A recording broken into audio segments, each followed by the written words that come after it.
Hello student, यहाँ पे question है two large thin conducting plates with small gap in between are placed in a uniform electric field capital E which exists in the direction as shown in the figure. Area of each plate is A and charge plus Q and minus Q are given to those plates. If the point R S T are 3 points in space, then which of the following is correct? तो देखो, सबसे पहली बात यहाँ पे मैं एक आपको कॉन्सेप्ट बताता हूँ जो आपने पढ़ा भी होगा, वो मैं आपको एक बार बताता हूँ। अगर मैं दो प्लेट्स को ऐसे रखता हूँ ना, मान लेते हैं इस पे चार्ज Q1 है और इस पे चार्ज क्या है, Q2 है। ये बात क्लियर है? ठीक है। तो इनकी आउटर सरफेस पे कितना चार्ज आ जाता है? इनकी एवरेज का हाफ। ठीक है ना, इनकी आउटर सरफेस पे कितना आ जाता है? इनके एवरेज का हाफ आ जाता है। ठीक है। और इनर में कितना आ जाता है? इनर में कितना आ जाएगा आप खुद ही देख लो। इनके इनर में आ जाएगा Q1 minus Q2 divided by 2। इनके डिफरेंस का हाफ आ जाएगा। ठीक है, Q1 माइनस Q2 बाई 2। और यहाँ पे क्या आ जाएगा? Q2 minus Q1 by 2। बात क्लियर है? ठीक है।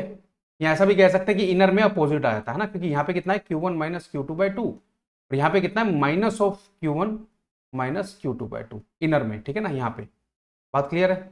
इस तरीके से। तो ये तो बहुत बेसिक है जो हमें पता होना चाहिए। लेकिन जब हम बात करते हैं इलेक्ट्रिक फील्ड की, मान लीजिए जब मैं बात करूंगा कि ऊपर वाली प्लेट जो मैंने जो ओरिजिनल बनाई है, जहाँ पे Q1 और Q2 चार दो प्लेट को दिए, अगर मैं यहाँ पे फील्ड देखूंगा Q1 के कारण, ठीक है, तो उस फील्ड का मैग्नीट्यूड कितना आएगा? मैं E1 ले लेता हूं, वो हमेशा आने वाला है Q1 बाय कितना आएगा? Q1 by 2A epsilon not. ठीक है, चाहे इस पॉइंट की बात करूं, चाहे यहाँ पे मैं E1 की बात करूं, चाहे मैं यहाँ पे E1 की बात करूं, मैग्नीट्यूड कितना आने वाला है हर जगह पे? Q1 by 2A epsilon naught. इस it doesn't matter, it doesn't matter कि जो डिस्ट्रीब्यूशन हुआ है प्लेट्स के दोनों तरफ, जो डिस्ट्रीब्यूशन हुआ है यहाँ Q1 का, वो कैसे हुआ है, ये मैटर नहीं करता, है ना।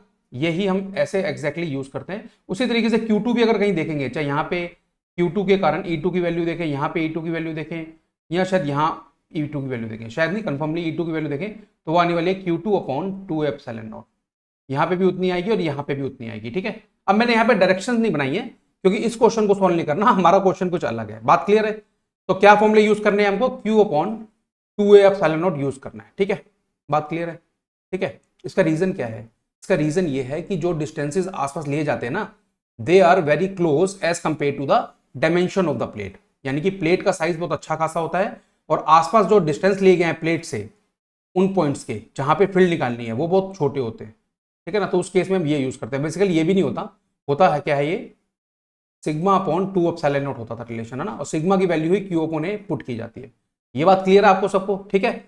ये जो डिस्ट्रीब्यूशन मैंने आपको बताया है नीचे, ये सिर्फ आपकी नॉलेज के लिए बताया है, इसका कोई यूज नहीं है। डिस्ट्रीब्यूशन कैसा भी हो रहा हो, अगर टोटल चार्ज पे डिपेंडेंट होता है, जो फील्ड का हम फॉर्मुला लिखेंगे वो इस और इस चार्ज पे ही डिपेंडेंट होता है। अब इनकी इन दोनों प्लेट्स के दोनों तरफ कैसे चार्ज डिस्ट्रीब्यूशन हो रहा है, उस पर कुछ ज्यादा मैटर नहीं करता है। ठीक है, अब कुछ भी मैटर नहीं करता, आई मीन। चलिए अब फोकस करते हैं मेन क्वेश्चन पे। ठीक है, चलिए अब प्लस क्यू के कारण, प्लस क्यू के कारण जो फील्ड बनेगी, ठीक है, वो मैं ले लेता हूं E1, और माइनस क्यू के कारण जो फील्ड बनेगी उसको मैं ले लेता हूं E2। बात क्लियर है? और दोनों का जो मैग्नीट्यूड होगा E1 इक्वल टू E2, वो क्या आने वाला है? तो क्योंकि दोनों चार्जेस का मैग्नीट्यूड इक्वल है Q upon 2A epsilon naught. ये बात क्लियर है? इसको मैं यूज करूंगा। अब पॉइंट R पे अगर मैं बात करूं, तो प्लस क्यू के कारण जो फील्ड बनेगी E1 वो इस तरफ बनेगी, और माइनस क्यू के कारण E2 इधर बनेगी। ये बात क्लियर है? और ई फील्ड एक्सटर्नल जो दी है वो ऐसे बन रही होगी। ये बात क्लियर है? एस पे अगर मैं बात करूं, तो प्लस क्यू के कारण E1 इधर जा रहा होगा, माइनस क्यू के कारण भी E2 इधर जा रहा होगा, ठीक है, और एक E इधर जा रहा होगा। ये बात क्लियर है? ठीक है, इसमें कोई प्रॉब्लम नहीं है। अब अगर हम बात करते हैं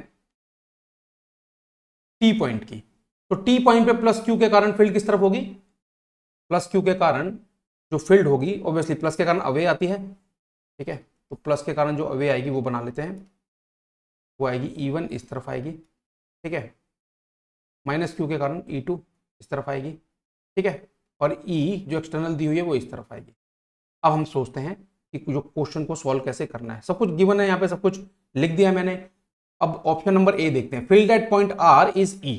देखो R पॉइंट पे क्या होगा, E1 और E2 कैंसिल आउट हो जाएंगी, पता ना, वेक्टर हैं, इनका मैग्नीट्यूड दोनों का सेम है। देखो नीचे मैंने दिखा रखा है Q upon 2A epsilon not है, ये दोनों कैंसिल आउट हो जाएंगी, तो नेट फील्ड जो बचेगी वो E ही बचेगी R पे। ए ऑप्शन एकदम सही है। ऑप्शन बी देखते हैं, field at point S is E। नहीं, एस पे जो फील्ड है वो होगी इस डायरेक्शन में नेट, और वो क्या होगी, तीनों के मैग्नीट्यूड को ऐड कर दो, E plus E1 plus E2, या वेक्टर फॉर्म में तीनों को ऐड कर दो, कोई प्रॉब्लम नहीं है, सेम डायरेक्शन। तो जो बी ऑप्शन है वो गलत है, उन्होंने बोला है कि एस पे फील्ड जो होगी वो सिर्फ कैपिटल ई होगी, ऐसा नहीं है।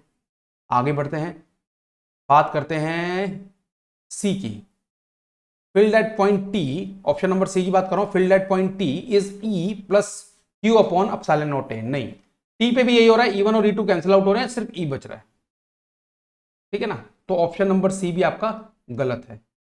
और अब बात करते हैं ऑप्शन नंबर डी की, field at point S is E plus Q upon A epsilon not. तो ये देखो मैंने एस पे निकाल रखी है, तो लिखते हैं यहाँ पे ई प्लस ई1 का मैग्नीट्यूड कितना है, Q upon 2 epsilon not, E2 का कितना है, Q upon 2a epsilon not, कितना आ जाएगा, E plus Q by A epsilon naught. ये बात क्लियर है, तो ऑप्शन नंबर डी करेक्ट है। अब सवाल एक और आता है यहाँ पे, बात को ध्यान से समझिएगा। ये तो मैंने सॉल्व कर दिया और हम आंसर इसका ऑलरेडी निकाल चुके हैं, फिर भी आपके कंफ्यूजन में क्लियर कर दूं यहाँ पे। क्या आप बोलोगे सर अगर चार्ज का डिस्ट्रीब्यूशन हो जाए तो फिर कोई प्रॉब्लम नहीं आएगी? देख लेते हैं।